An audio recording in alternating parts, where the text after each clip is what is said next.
नमस्कार दोस्तों, स्वागत है आपका अरोड़ा आईएएस अकेडमी में। हम लोग पढ़ रहे हैं बेसिक कुछ चीज़ें पढ़ रहे थे, जिसमें हमने बताया था आपको इसके पहले के लेक्चर में कि अक्षांश क्या होते हैं। देखिए, अक्षांश मैंने पूरा बता दिया था। अब हम देशांतर समझ लेते हैं थोड़ा सा, क्योंकि बहुत ज़्यादा ही डेप्थ में चीज़ें हैं ये। बस थोड़ा सा ये समझ लीजिए कि आगे अब जैसे मान लीजिए हम अभी आपको इंडियन पढ़ाएंगे तो इंडियन पहले आप अक्षांश समझ लीजिए। देशांतर आपको पता तो होने चाहिए कि हाँ अक्षांश क्या होता है, देशांतर नहीं। वहाँ पे जाके बताएंगे डायरेक्ट तो फिर दिक्कत हो जाएगी, वहाँ समझ में कुछ नहीं आएगा। ये वर्ड मैपिंग का पार्ट है, इसको हम पूरा करेंगे, लेकिन अभी ये समझना ज़रूरी है कि देशांतर क्या होता है। जिस प्रकार हमने अक्षांश के विषय में बताया आपको, उसी प्रकार देशांतर समझ लीजिए। देशांतर भी वह काल्पनिक रेखा है जो उत्तरी ध्रुव से दक्षिणी ध्रुव को मिला देती है। क्या है?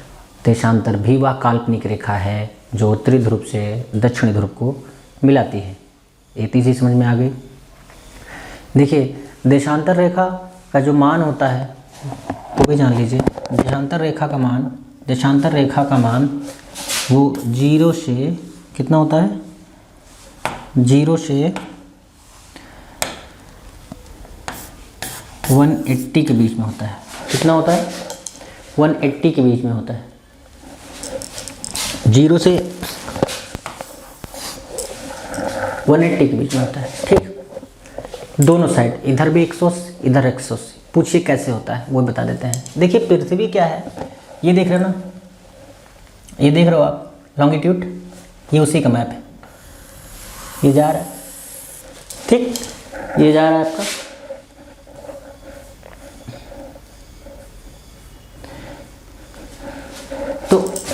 ये यहाँ पे गया 0, 30, 60, 90, 120, 150 और 180।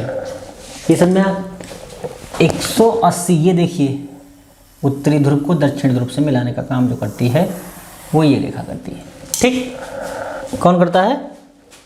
ये रेखा करती है। अब देशांतर में इतना समझ में आ गया। दूसरी चीज़ सुन लीजिए। 180 इस साइड का देखिए, 180 इस साइड का, 360 हो गए, 360 हो गए। 360 ही क्यों?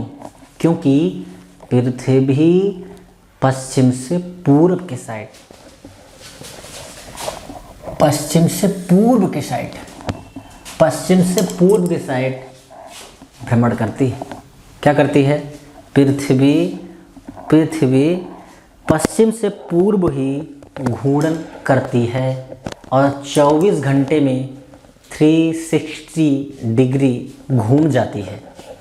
तो अब सिंपल सी बात है कि जो इस साइड वाले होंगे इस साइड जाएंगे, मतलब पृथ्वी ये घूम रही है, यहाँ से ऐसे घूम रही है, तो इस साइड जो जाएंगे समय के साथ आगे होंगे। ठीक, समय के साथ आगे होंगे। इस साइड जो जाएंगे वो समय के साथ आगे होंगे। लेकिन इस साइड अगर हम आएंगे, इस साइड का मतलब हो गया अगर हम पूर्व की ओर जा रहे हैं, तो पूर्व में समय पृथ्वी के अकॉर्डिंग, क्योंकि पृथ्वी पश्चिम से पूरब घूम रही है ना, जब पश्चिम से पूरब घूम रही है तो समय क्या होगा? आगे होगा।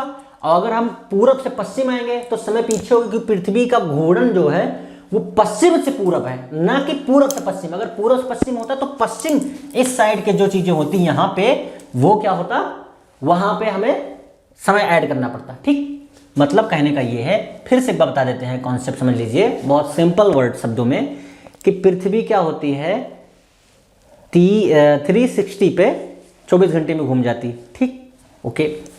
अब जब पृथ्वी पूरा जो घूर्णन होता है अपना वो 360 का वो 24 घंटे में करती है, तो वो घूमती कहाँ से है? वो घूमती है यहाँ से, पश्चिम से पूर्व के साइड में, पश्चिम से पूर्व के साइड।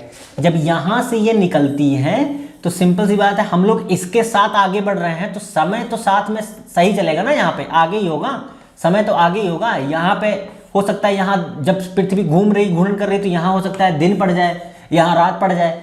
जब यहाँ रात पड़ेगी, यहाँ दिन पड़ेगा, तो यहाँ का समय पीछे बनाया जाएगा, इसको हम लोग आगे बनाएंगे, क्योंकि दिन का समय तो आगे ही होता है ना। मान लीजिए यहाँ दिन है और कहीं रात है, तो क्या बोलोगे? हम या तो आगे होंगे या तो पीछे होंगे। हो सकता है कि दिन होने के बाद वहां रात होती है, सबको पता है रात, ये तो बेसिक कॉन्सेप्ट है कि दिन हुआ तो रात होगी। अब दिन के बाद जब रात आई तो हो सकता है हमारे यहाँ जब तक दिन आया तब तक वहाँ रात हो गई, तो हो सकता है वो कुछ थोड़ा आगे हो हमसे। जैसे सिंगापुर हमसे आगे है, तो हो सकता है सिंगापुर 4-5 घंटे आगे हो, मतलब वो सूर्य के अकॉर्डिंग चल रहा है। देखो ये यहाँ से घूमा, अब सिंगापुर यहाँ कहीं पड़ता है, भारत यहाँ पड़ता है, तो सिंपल सी बात है सिंगापुर आगे होगा और उसके बाद भारत का नंबर आएगा। ठीक, ये कहने का मतलब है 360 में घूम जाती है 24 घंटे में। तो एक बात बताइए कि 1 घंटे में कितना घूमेगी? अगर 24 घंटे में 360 घूम रही है, 360 कितने घंटे में घूम रही है? 24 घंटे में, तो 1 घंटे में कितना घूमेगी देख लीजिए। तो फिर वो 1 घंटे में इधर देख लीजिए आप। ठीक, 1 घंटे में 15 डिग्री, कितना? 15 डिग्री, 15 डिग्री कितना? 15 डिग्री सेल्सियस घूम जाएगी 1 घंटे में 15 डिग्री। तो सिंपल सी बात है 10 घंटे में 150, 20 घंटे में 360 बच रहा है, तो 15 चौक 60, मतलब 5, अगर आप गुणा करें 15 को 4 बार तो 24 घंटे उधर हो गए और 60 ये निकल आया, मतलब 1 घंटे में 15 डिग्री। हमने देशांतर की ये जो मान लिए हैं 0 से 80 के बीच में, मैंने आपको बताया 0 से 80 के बीच में मान लिया है, वो भी तो एक मान ही है। तो उसमें अगर आप पश्चिम से पूरब जाते हैं 1 डिग्री से, मतलब आज 0 से 15 डिग्री जाते हैं तो 1 घंटे का फर्क पड़ गया। मतलब आप यहाँ से यहाँ आए थोड़ा आगे की साइड बढ़े, पश्चिम से पूर्व की साइड बढ़े। अब मान लीजिए आप 1 घंटा आगे निकल गए, क्योंकि घूर्णन तो वहीं पे हो रहा है। 1 घंटा आगे निकल गए तो कितने डिग्री आगे निकल गए? 15 डिग्री। 15 डिग्री मतलब 1 घंटा आगे निकल गए, तो जितना आगे निकल गए वही आपका टाइम जोन हो जाएगा, उतना ही आप टाइम जोन मान लीजिए, वही आपका मानक होगा। मानक युग्मांतर जिसको बोलते हैं वही माना गया आएगा। कितना? यहां से पश्चिम से पूरब के साइड में, पश्चिम से पूरब मतलब कोई 0, मैंने आपको बताया इसके पहले बताया था कि एक मिडिल स्टंप माना गया, फिर लेग स्टंप माना गया। उसके पहले मैंने बताया था क्या कहते हैं, right side, left side, middle, ये ईमानदारी की हमने। तो सिंपल सी बात है कि जब कुछ भी माना हमने तो हम 0 माने या फिर यहाँ पे 0 मान लेते हैं, और 0 से मानकर हम पूरब की साइड बढ़ेंगे तो 15 डिग्री या 1 घंटा या हम 2 घंटे, 2.5 घंटे, 10 मिनट, 15 मिनट जो भी आगे जाएं उसी से निकाल लेंगे अक्षांश से। मतलब 360 डिग्री 24 घंटे में, उसी अकॉर्डिंग कैलकुलेट करके हम अपना मानक मान लेते हैं, जिसको मानक युग्मांतर माना जाता है। जैसे अब आप देखिए, जैसे भारत, जैसे ये देखिए ये है और अब उसके बाद ये मान लीजिए, अब उसके बाद ये देख लीजिए। ठीक, ये मानक युग्मांतर किसका माना गया है पता है? भारत का। किसका? भारत का। ऐसे माना गया है भारत का। ठीक, कैसे माना गया है? ऐसे माना गया है भारत का, भारत का माना गया है। ठीक, तो हमारे कहने का मतलब यही है, हमने आपको अक्षांशर बताया, देशांतर रेखाएं बता दी हैं। देशांतर रेखा में बता दिया कि उसका मान कैसे मानते हैं। ठीक है, अब एक छोटा सा पॉइंट इसमें यह रह जाता है, देखिए यही मानना ही है, आपको जानना ही पड़ेगा इसको। ठीक है, इसको देखना ही पड़ेगा। ये देखिए, ठीक, ये देखिए नॉर्थ पोल 90, फिर मैंने आपको इसको पहले ही बता दिया था, ये सारी चीज़ें मैंने दिखा दी हैं आपको कि अंटार्कटिक साइकिल ये है आपका 66, लिखवा दी है। इसके पहले वीडियो में नहीं देखी तो देख लीजिए। इक्वेटर है आपका, फिर ये आपकी कर्क रेखा है, फिर अटलांटिक, ये मैंने अभी बना के दिखा भी दिया है, लिखवा भी दिया है। ठीक है, बस एक चीज़ याद रखिएगा आप लोग, एक चीज़ याद रखिएगा, वो एक चीज़ ये है कि देशांतर में जो देशों के बीच अंतर होता है, एक 0 से 180 ले चल रहे हैं, तो वहाँ पे 2 अक्षांशों के बीच जो अंतर होगा वो A11132 है, और अक्षांश में कितना था? 111, मतलब 111 है अक्षांश में, दो अक्षांशों के बीच अंतर, और देशांतर में 2 देशांतरों के बीच का अंतर जो होता है वो 111.33 होता है, 32 होता है। ठीक, किलोमीटर में। अब ये समझ में आया?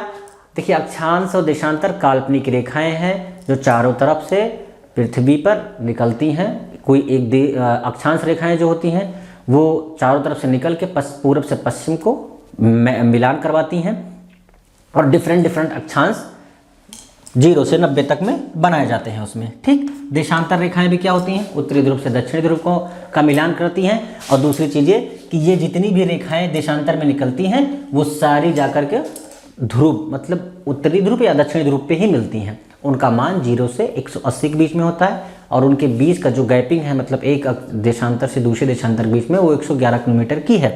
मैंने बताया पृथ्वी का घूर्णन होता है पश्चिम से पूरब की साइड। पृथ्वी 360 डिग्री 24 घंटे में घूम जाती है, तो 1 डिग्री कितने देर में घूमेगी, 4 मिनट में, और 15 डिग्री घूमेगी कितने देर में, 1 घंटे में। जब भी हम पृथ्वी के अनुसार आगे बढ़ेंगे समय को ऐड करेंगे, पृथ्वी के अनुसार आगे नहीं बढ़ेंगे समय को माइनस कर देंगे। ये एक कॉन्सेप्ट है जो थोड़ा सा समझना है हमें और वो हम समझ लेते हैं। ठीक, वो हम समझ लेते हैं। ये मैंने आपको बताया कि इसके पहले ही बता दिया था कि ये कर्क रेखा और ये आपकी विषुवत रेखा, ये मकर रेखा, इसी में देश भी लगे हैं, ऑस्ट्रेलिया, दक्षिण अफ्रीका, ये आपका ब्राज़ील, पेरुवे और चिली। ये कुछ देश ऐसे हैं जो उसके साथ में लगते हैं, मतलब कि आपके मकर रेखा के साथ, फिर इसी तरह विषुवत रेखा के साथ भी लगते हैं। लेकिन हम इसको अभी और अच्छे से डिटेल में पढ़ेंगे।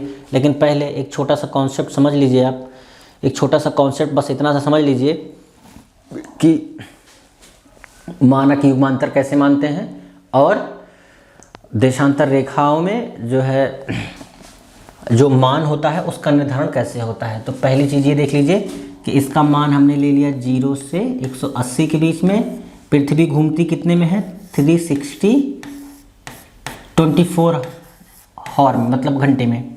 और अब हम जब अगर यही बात करें 12 घंटे में कितना घूम जाती होगी, वो घूम जाती है 180।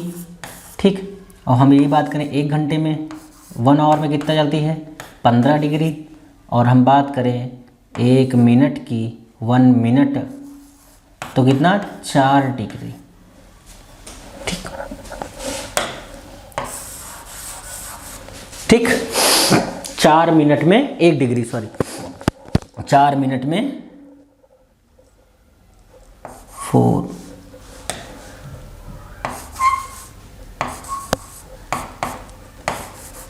वो 1 डिग्री। ठीक, 1 डिग्री। कुल मिलाकर ये कुछ मान हैं जो माने ही गए हैं। आप भी इनको बहुत आराम से निकाल सकते हैं। बस आपको इतना पता होना चाहिए कि पृथ्वी का घूर्णन 360 डिग्री पे 24 घंटे में हो जाता है।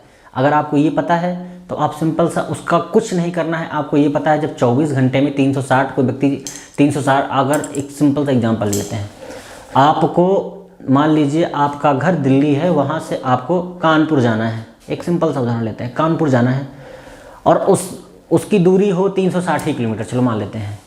10 घंटे 12 घंटे जो भी लगे, अब उसको डिवाइड करके मिनट में निकाल सकते हो ना। सेम वही प्रकार से कि आप मतलब कि 24 घंटे में जितने किलोमीटर गए, अब उसी हिसाब से आप 1 मिनट में भी तो गए होगे, 1 मिनट में गए होगे, 10 मिनट में गए होगे, 1 घंटे में गए होगे, 2 घंटे में लगा होगा समय।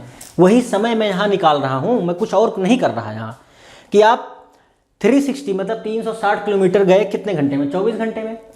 और उसके बाद 12 किलोमीटर आप 12 घंटे में 180 किलोमीटर गए।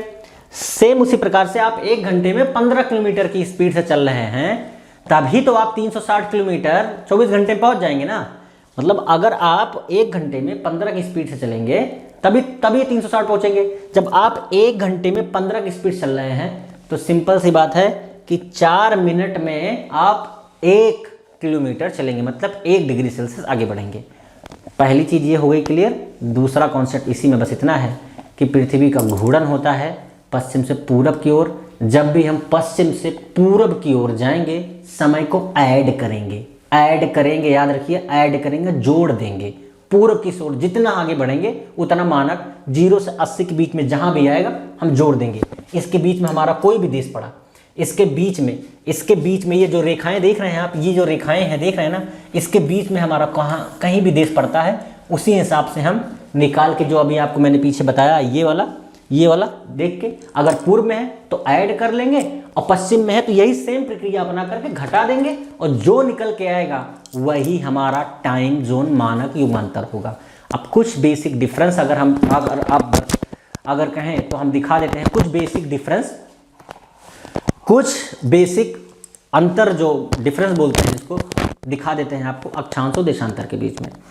ध्यान दीजिए, अक्षांश और देशांतर के बीच में जो डिफरेंस है वो यही है कि अक्षांश 0 से 90 तक होता है। पहली चीज़ आप याद रखिए, कितना अंतर की बात कर रहे हैं, हमने सब जान लिया है। अंतर अक्षांश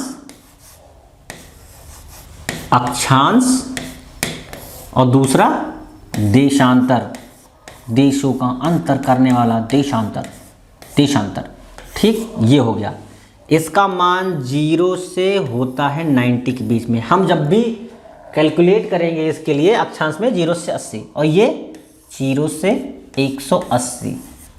ठीक, अब दूसरी चीज हम अक्षांश के विषय में बात करें तो ये मतलब कि अगर अक्षांश के विषय में बात करें तो ये समय मतलब जो देशांतर है आपका और अक्षांश है, तो अक्षांश क्या होता है कि हमें ये बताता है कि कौन सा जैसे मान लीजिए अक्षांश में आप ऊपर गए तो आपको ये पता लगेगा कि क्या कहते हैं उष्णकटिबंधीय क्षेत्र है या शीतकटिबंधीय क्षेत्र है या फिर मरुस्थलीय क्षेत्र है। ये सारी चीज़ों के विषय में जानकारी आपको किससे होगी?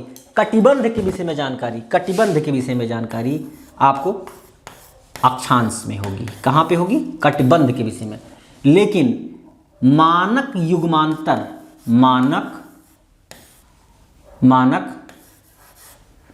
मानक क्या होता है? मानक युग्मांतर, ध्यान दीजिएगा, मानक युग्मांतर, यमयोन्तर, ठीक, या युग्मांतर बोलते हैं ज़्यादातर, तो उसका नॉलेज हमें कहाँ से होगा? वो देशांतर से होगा। तो देशांतर से हम क्या सीखेंगे? मानक युग्मांतर, वही जिससे हम लोग समय का निर्धारण करते हैं। तो समय का निर्धारण कहाँ से करते हैं ये भी जान लीजिए, देशांतर से। तो कुल मिलाकर के बेसिक में सिर्फ यही समझ लीजिए कि अक्षांश 0 से 90, देशांतर 0 से 180, ये कटिबंध, उष्ण कटिबंध, शीतोष्ण कटिबंध, ये भी हम पढ़ेंगे, लेकिन अभी बेसिक इतना जानना है। और इसमें मानक युग्मांतर के लिए होता है। अब अगर बेसिक अभी जितना मैंने पढ़ाया अगर वो इससे से निकालिए तो आप ये 111 कितना 32 होता है, मतलब 111.32 होता है, वो 111 होता है। कौन? अक्षांश आपका। देखिए समझने पे ज़्यादा फोकस करिए, समझना है बस। आप इसी को फॉरवर्ड करके बार बार देख लीजिए, समझ में आ जाएगा। बहुत इतना कॉम्प्लिकेटेड नहीं है, कॉम्प्लिकेटेड थोड़ा सा तो है ही। अक्षांश और देशांतर समझना कॉम्प्लिकेटेड है, लेकिन अब फिगर से आपको समझ में आ रहा होगा। मैंने एक चीज़ बहुत तोड़ के समझाई है कि अक्षांश क्या होता है, देशांतर क्या होता है। भैया यही होता ही है ऐसे, मतलब ये मानना जा रहा है। हम अपने आप से कुछ इसमें ना आप मान रहे हैं ना हम मान रहे हैं। इसमें 1884 में वाशिंगटन डीसी अमेरिका में वैज्ञानिकों की एक मंडली बैठी, वहाँ पर 180, ये जो मैंने आपको ये लगाया है ये 180, ये 0 से 90 ये माना गया और इसका केंद्र बिंदु माना गया ग्रीनविच पे, ये यहाँ पे बीच में, यहाँ से पूरा पश्चिम उत्तर दक्षिण सबका डिक्लेरेशन हो गया अक्षांश और देशांतर के बीच में। ये हमारे मानव के द्वारा ही बनाया गया है। ठीक, तो हम वही चीज़ यहाँ बता रहे हैं, बस उसको सिंप्लीफाई करके तोड़ के हमने आपके सामने यहाँ पर रख दिया है। ठीक है, तो कुल मिलाकर के इतना ही है कि आपको मैंने बता दिया कि इसमें कितना चाहता है। बाकी अगले वीडियो से हम लोग अब जो है वो भारतीय जो मैपिंग हमें करवानी है उस पर पूरी तरह फोकस करेंगे। और इसको आप बार बार देखिए, एक एक चीज़ को पॉज करके रोकिए, समझिए, खुद से मैप ले करके देखिए, तभी आपको चीज़ें समझ में आएंगी। क्योंकि बहुत कॉम्प्लिकेटेड चीज़ें हैं और आप भी जानते हैं, हम भी जानते हैं, क्योंकि ज्योग्राफी इतना आसान नहीं है।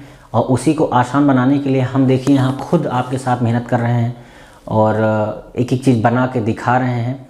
और इसको बार बार देखिए, समझिए, आपको बहुत अच्छे समझ में आएगा। और साथ बने रहिए, अगले वीडियो हम लेके आएंगे भारतीय ज्योग्राफी। तब तक के लिए नमस्कार, जय हिंद।